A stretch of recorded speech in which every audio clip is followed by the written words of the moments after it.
ఒక రైతు తన ముసలి గాడిదతో నడుచుకుంటూ వెళ్తుంటాడు.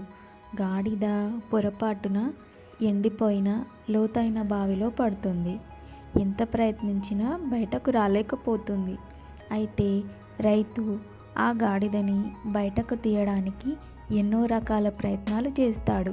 కానీ అన్నీ విఫలమవుతాయి. రైతు మనసులో గాడిద ఎలాగూ ముసలిది అయింది, అలాగే ఆ బావి కూడా నీరు లేక ఎండిపోయింది.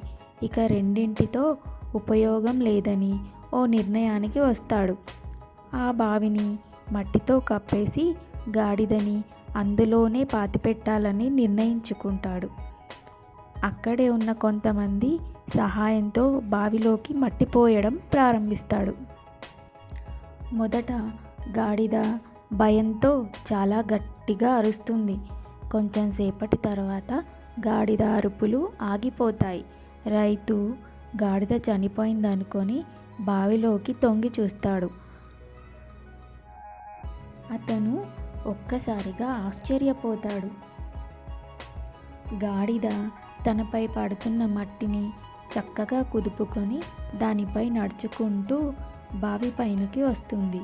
అలా బయటకి వచ్చిన గాడిద మట్టిని దులిపేసుకొని నవ్వుతూ వెళ్ళిపోతుంది. ఈ కథలో చక్కని సందేశం ఉంది. ఆ గాడిద పైన మట్టి వేసినట్లే జీవితంలో మనపై కూడా చాలామంది నిందలు వేస్తుంటారు. జీవితంలో విజయం సాధిస్తున్న మనల్ని కిందకి లాగడానికి ప్రయత్నిస్తుంటారు.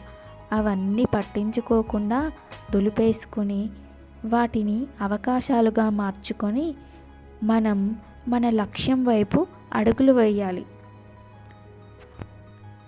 జీవితంలో మనం ఎంత లోతుకు కూరుకుపోయినా ధైర్యంగా నిలబడి మరింత బలంగా తయారు కావాలి.